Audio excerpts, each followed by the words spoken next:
Malaysian तैयारे MH370 की गुमशुदगी एविएशन की तारीख का एक ऐसा राज है जो हल होने को नहीं आ रहा। वो तैयारा जिसकी मंजिल कुलालमपुर से शमाल की तरफ बीजिंग थी, अपनी परवाज़ के कुछ देर बाद अपने तयशुदा रूट से कई 100 किलोमीटर जनूब की तरफ का रुख कर चुका था।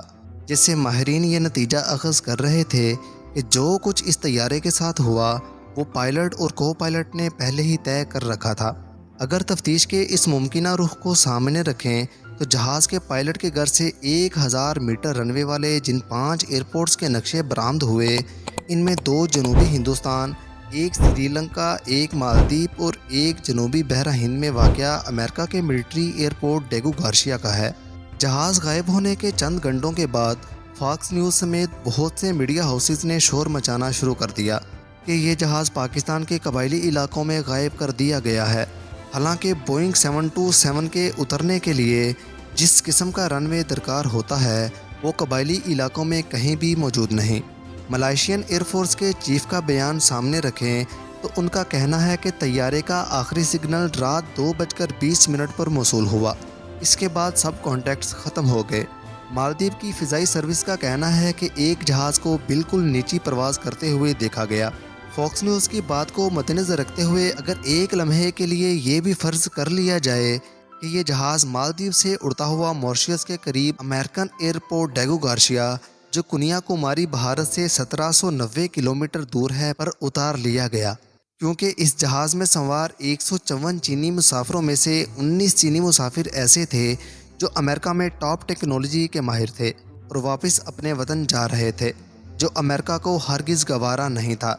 डेगू गार्शिया में जहाज़ उतारने के फ़ौरन बाद जिन टेक्नोलॉजी एक्सपर्ट्स चीनी मुसाफिरों की निशानदेही की गई, इनको तफ्तीश के लिए जहाज़ से उतार लिया गया और फिर पायलट को बाकी मुसाफिरों समेत जाने की इजाज़त दे दी गई।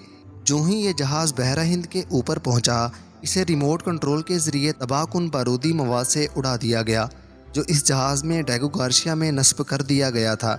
यही वजह है कि इसका कोई पता नहीं चल रहा। ये बात भी सामने रखें कि भारत का जे हरकुलिस 130 फौजी तैयारा, जो जनूबी बहरा हिंद में इस जहाज़ की तलाश में मदद कर रहा था, 28 मार्च को अचानक ग्वालियर में गिरकर तबाह हो गया और इसमें सवार 5 आर्मी ऑफिसर्स पर मुश्तमिल टीम भी हलाक हो गई। साजिश की मुमकिना थ्योरी को अगर बैनुल अक़वामी खामोशी से जोड़ा जाए तो यूक्रेन में रूसी जारहियत पर अमेरिका का ज़ुबानी जमा खर्च और जवाब में MH370 की तबाही पर रूसी बला की खामोशी को आपस में बआसानी जोड़ा जा सकता है।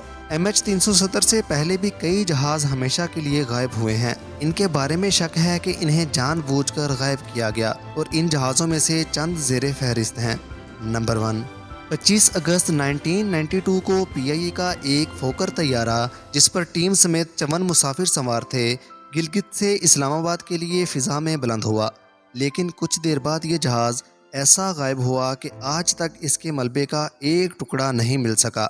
न जाने ये जहाज़ और इस पर सवार लोग कहाँ चले गए, इन्हें ज़मीन खा गई या आसमान।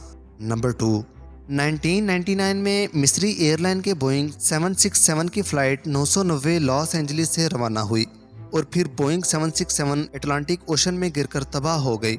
इसमें सवार अमले और मुसाफिरों समेत 217 अफराद लुकमा ओझल बन गए। मिस्री एविएशन अथॉरिटी ने इल्ज़ाम लगाया कि तैयारा मैकेनिकल ख़राबी की वजह से तबाह हुआ, लेकिन अमेरिका के महकमा कौमी ट्रांसपोर्टेशन और सेफ्टी बोर्ड ने करार दिया कि जहाज़ के पायलट ने खुदकुशी कर ली होगी।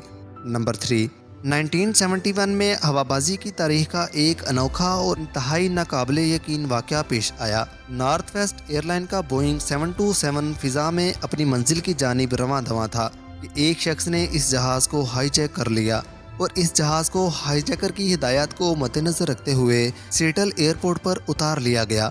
शहरी हवाबाजी और दूसरे हुकूमती अहलकारों को इसने बताया कि इसका नाम DB कूपर है। अगर इसे फौरी तौर पर $2 लाख ना दिए गए तो वो जहाज़ को मुसाफिरों समेत तबाह कर देगा।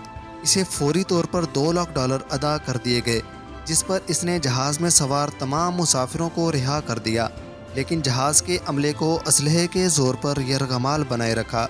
फिर इसने पायलट को हुक्म दिया कि मैक्सिको के ऊपर से गुजारते हुए जहाज़ को इंतहाई नीची परवाज़ पर रखे।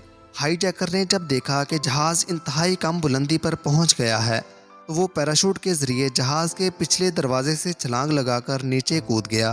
آج تک تمام ادارے اسے پکڑنے میں ناکام ہیں۔ آج تک یہ معلوم نہیں ہو سکا کہ ڈی بی کوپر کون تھا، کہاں سے آیا تھا اور کہاں چلا گیا۔ ناظرین، ان ہوابازی کے کچھ واقعات کو مد نظر رکھتے ہوئے یہ سوال ذہن میں آتا ہے کہ اتنی ہائی الرٹ سیکیورٹی میں اس طرح کے واقعات قدرتی طور پر رونما ہوئے یا انہیں جان بوجھ کر سر انجام دیا گیا؟ کمنٹ باکس میں اپنی رائے کا اظہار ضرور کیجیے گا۔ امید ہے کہ ڈائیوا ٹی وی کی اس ویڈیو کو بھی آپ ضرور پسند کریں گے۔